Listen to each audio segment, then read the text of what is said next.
So my name is Johannes Doerfert. As already mentioned, I'm at the same research group as Simon. And I want to talk about low-level polyhedral analysis today. So let's look what, before I go into detail what that is and what I mean by that, let's a short disclaimer. A lot of things, ideas, experience, code, and other things that I present here actually came from the Poly project and were extracted from there and evolved there. And then there is also the bachelor thesis of Tina Jung, which looked into polyhedral value analysis that is not that is different from the one that is performed by Poly. Not like a lot of things that actually go in here are ideas we had during that bachelor thesis. So I advised her at that time, and now we look into what you can do with that. Okay, let's start. What is the motivation for polyhedral value analysis? So first, you want to have a second value analysis in LLVM. So you have Scalar Evolution, which is good, which is great, and used all over the place. If you look for Scalar Evolution usages, basically every pass uses that. So Scalar Evolution is universally used, but you want to have an alternative analysis. And second, you want to have a low-level platform for polyhedral tooling, and that will be pretty important later. So a lot of things I talk about and a lot of examples show shortcomings of scalar evolutions from the polyhedral perspective. And every tool that you build, every polyhedral tool that you build on top of Scalar Evolution, which for example is Poly, will obviously share those shortcomings or has to work around them. So let's think about what we actually can do from the polyhedral perspective and actually build that. So I will guide you through the design goals of the value analysis, which will be the main part of my talk. So first of all, it should be iteration and flow sensitive, which basically is the same as like Poly is already iteration and flow sensitive. So you know that already. So we want to distinguish loop iterations and control flow paths. So let's look at a small example. We have a while loop here that is counting, and it just counts from 0 to n. And we're interested in the value of I inside the loop body. Okay, if we ask Scalar Evolution, you get an at recurrence expression that starts with 0, increments by 1 every iteration. All known. We all know that. That is pretty good. If you look at the polyhedral value analysis, and that will give you the expression shown on the bottom right. So it says that in iteration I, the value is I for all iterations between 0 and n. Okay, that's how to read that. Now, in fact, what I present here are actually two results of the value analysis, which it can both compute, but it usually computes them separately. It computes the value of I, which is I in iteration I, and the domain of the block in which I is actually defined and used, which is this block is executed for all iterations between 0 and n. So I will just present them as one, but they're computed separately, and you don't need one for the, or not necessarily need one for the other. Okay, let's go back to the simple form where we just combine them. So this is pretty good, but now Scalar Evolution can do that. But what if we actually complicate that loop a little bit? So we have we might increment the iteration by 2 in the first couple of iterations for whatever reason, or do something similar. So Scalar Evolution will just tell you it can't compute that because what you need to do is what you see on the right. It's a piecewise defined value. So for some iterations, the value of this I is 2i, especially for the first 5. And afterwards, it's 5 plus I, which is, and you can't express that in scefs. So if you want to express that, you need piecewise defined values, and that is how you can do that, and that is what you can do with the polyhedral value analysis. Now, the implementation so far will actually compute this, which is an upper bound. So the current implementation is not actually able to do the other thing. It's able to do piecewise values, but not for the loops. But that's an implementation problem and nothing that can't be solved. Now, so currently you get this upper bound, and you have distinguished like the loop iterations and the control flow paths in them. That is nice. So what else do we want? What we want to be applicable and optimistic. So what does that mean? So here we have an if cascade, and we just assume that I is fixed. So for one iteration of a loop that iterates over I, okay? And that is if we want to build a value now for this phi at the end, that is 0, 1, or 2, what we get with Scalar Evolution is it will just tell us that this is a SCEF unknown. So because, again, you need a piecewise defined value to represent that. And now, where do you see codes like this? For example, after jump threading. You see a lot of codes like look similar to this one. So now, if you have piecewise defined values, you can actually represent that. So if for one iteration of this I loop, the value is 0 if I is smaller than p, the value is 1 if I is bigger or equal than p, and mul, like the multiplication of I times I is smaller than p, and 2 otherwise, okay? So we have 3 different cases. Now, partial representation I will show that now, but the variable scopes. The scope here is basically we represent the value in one iteration of this I loop. So we don't talk about all iterations of the I loop, but only one. So we fix I to an unknown value. We don't talk about it. We just have, like, it's a parameter to our expression. Now, if we talk about all iterations of the I loop, we actually lose some information here because there is a non-affine, thus non-representable condition in here, the I times I. You can't express that in Pressburg arithmetic. So we kind of lose the distinction between 1 and 2, so we can't represent the conditional, and we therefore can't represent the parts, and we therefore have to go to top, so we don't know anything at that point. So we know that the value will be 0 for some conditions, and we don't know anything for the rest of the value if the condition doesn't hold. So now the scope is the whole loop. So it's not only one iteration, but if the scope is the whole loop, we have this partial representation. So we get a representation for parts of the result, but not for all possible combinations of parameters and loop iterations.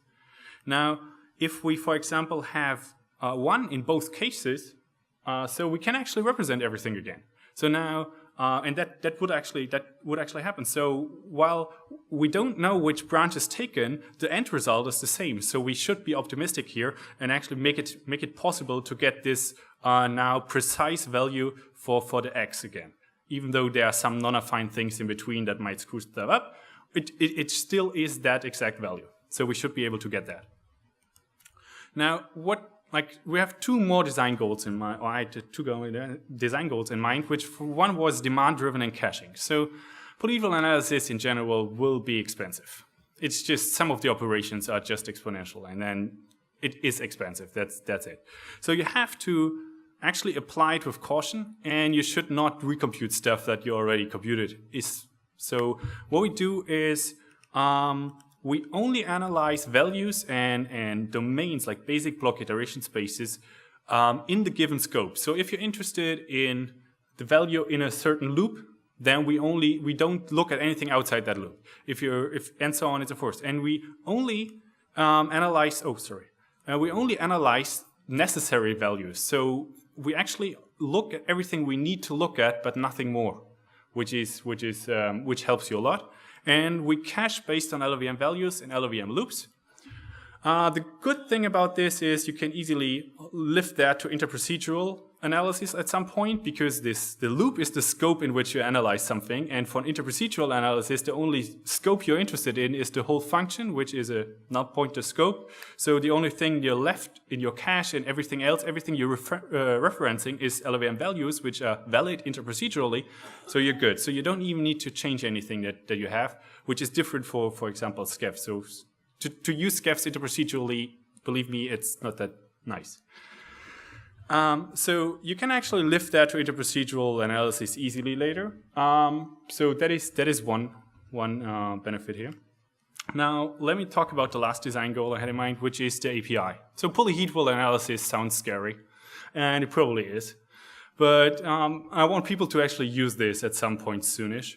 So let's think about what we can do to make people to allow people to use this. So one thing is we should imitate Scalar Evolution if reasonable and possible.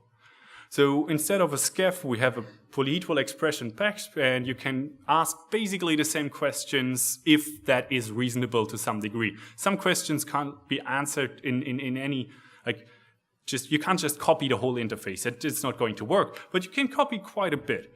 And for the things that you can't copy or where it doesn't make that much sense, you should design alternatives or extensions based on general use cases. So you should look at where Scef is used and how, and then design just new API calls that are pretty simple to use for people that have no idea about polyhedral and that don't need to and want to have ideas about polyhedral analysis. There's a function that says bool, maybe infinite, and you give it a loop, and it tells you if that loop might be infinite or not. So if it's for sure not infinite, it will tell you false. For conservatively, it might assume a loop to be infinite. It is needed to delete loops, or at least the code currently uses that. If that is needed, different question. But the point is, if we copy that interface and if we design alternatives based on generalized use cases, we can make it applicable to everybody pretty easily. So they don't have to look under the hood. Nobody really who's not really interested looks how Scalar Evolution actually builds at recurrence expressions, but everybody uses them anyway, right? So that is the point here. Now, there's one more thing I have to talk to you about when you talk about the Polyhedral Value Analysis. So far I've shown you the values, and there are two more things that are important here. So one is the approximated and one is the derived context. So the derived context, you actually don't need it, but the approximated context is actually needed. So what is it? Approximated context means that all constraints under which the value we compute is actually not or might not be correct. So I will show you soon that we might compute a value that is actually not quite the right value for certain cases, and the constraints under which the value might not be the right one are actually part of the approximated context. And then there's the derived context, which contains constraints that are derived from the IR, like additional information, or that we can also derive from other sources. And with the derived context, we can also eliminate approximated context and make sure that our values are actually represent the right thing. So as long as something is like approximated context is not empty, we actually might not have the right value, the right representation of a value. But we know for which representations it is valid and for which not. Let me make an example. So we have 3 signed chars here. And under some conditions C, we know that the addition of A and B will not signed overflow. Under some, if the condition C does not hold, we don't know that it might signed overflow. Now, if we want to use E afterwards, Scalar Evolution is just going to tell you it's an addition of A and B without no signed wrap flag, which basically means you don't know if it overflows or not, which is good, which is sound, what you want. So Polyhedral Value Analysis could do the following, and it currently does not, but it could. It could represent it as A plus B if the condition C holds, and otherwise it's A plus B mod 128 if the condition does not hold. So you could compute the modular, the integer arithmetic, and so on and so forth.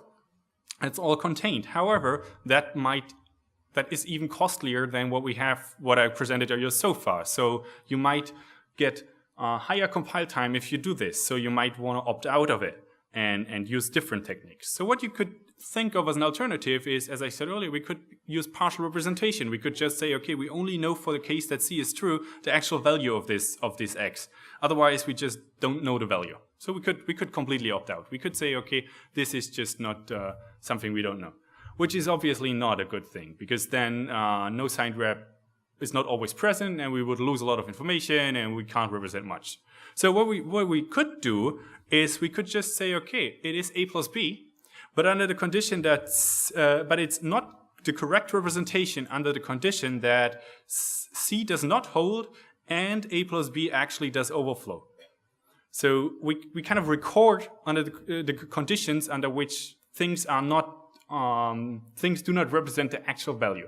So the benefit here is that the value representation becomes easier, and it's less complex to use that and to work with that.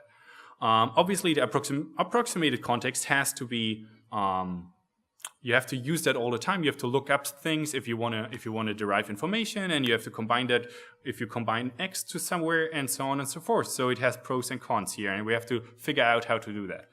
Now, one more thing is the derived context. So from the at A plus B, no signed rep instruction, we can derive that A plus B under the condition C is not going to rep. So A plus B will be in that range. Now, if we actually use a plus b under the condition c again, we can derive that it's not going to wrap, and we don't need to approximate anything. So we can basically derive the no-sign wraps thing. So the derived context can cancel out some approximated context constraints. And that doesn't only work for like literally the same expression, but you can derive that loops, that something in a loop might not wrap because somewhere that you found a no-sign wrap that would otherwise also wrap, and so on and so forth. So you can actually propagate that to different other expressions that are not syntactically equivalent, that have nothing to do with them. Okay, so let's talk about use cases really quick. So the first and most important use case is obviously a fallback for scalar evolution. So if scalar evolution doesn't provide you with the value you need, for example, in cases I've shown, you can just go for the more expensive but analysis that has different strength and applicability. So it's not strictly better, neither is. So they have they have some parts that both can do and some parts that only one of them can do. So you have to you should probably go with the fast one and then switch over to the more expensive one if you really need it.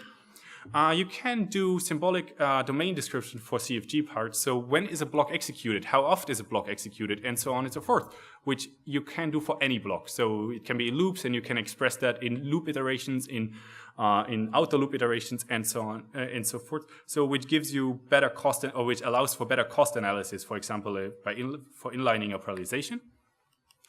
You can use the derived context to annotate the IR and to provide generally information to other analyses through IR. And finally, polyhedral tooling. So if you want to build a dependency analysis, loop transformations, and so on, demand-driven especially, you can use this as a backend, as a foundation instead of scalar evolution, because this will actually allow you to do everything polyhedral can do, and nothing more and nothing less. So that is basically what you can handle, and that is what it gives you.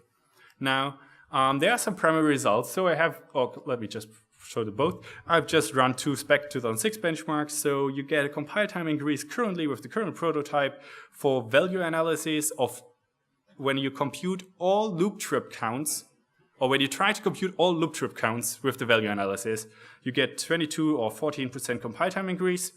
And you get up to, like, one time you get 71% affine trip counts, and one time you get 10%. So it doesn't really depend on how many affine trip counts you get the compile time, as you see. So we have to figure out when to go on and actually try to compute something, and when to bail out early. So we have some guards in there already, but they are just like rough estimates. So we have to figure out cost analysis points here. So then I have something prepared on Polyhedral Memory Analysis, which basically uses the value information to create memory access information for instructions that actually access memory, load, stores, calls. And it also handles the job of creating a multidimensional view, which is called delinearization in LLVM and Poly and Scalar Evolution, and was described by Cross et al.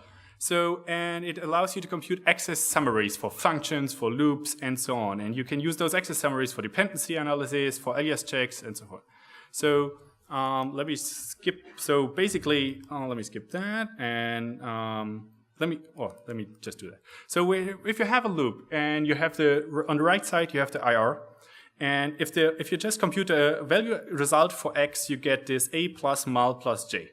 So because mul is not affine, it will just be a parameter here. Now, after the memory analysis runs, it will determine that you have a two-dimensional, like you actually used memory as two-dimensional, aij, and the size of the one dimension is n. So that is what you get here. That is basically what Poly does, and so on and so forth. So just without scalar evolution. Now, there is a dependency analysis which is not implemented yet, which is supposed to do variable granularity dependencies, utilize CFG information, and so forth and so on, and should implement memory dependency interface at some point, though, as I said, it's not implemented for time reasons. So let me thank you, and are there any questions?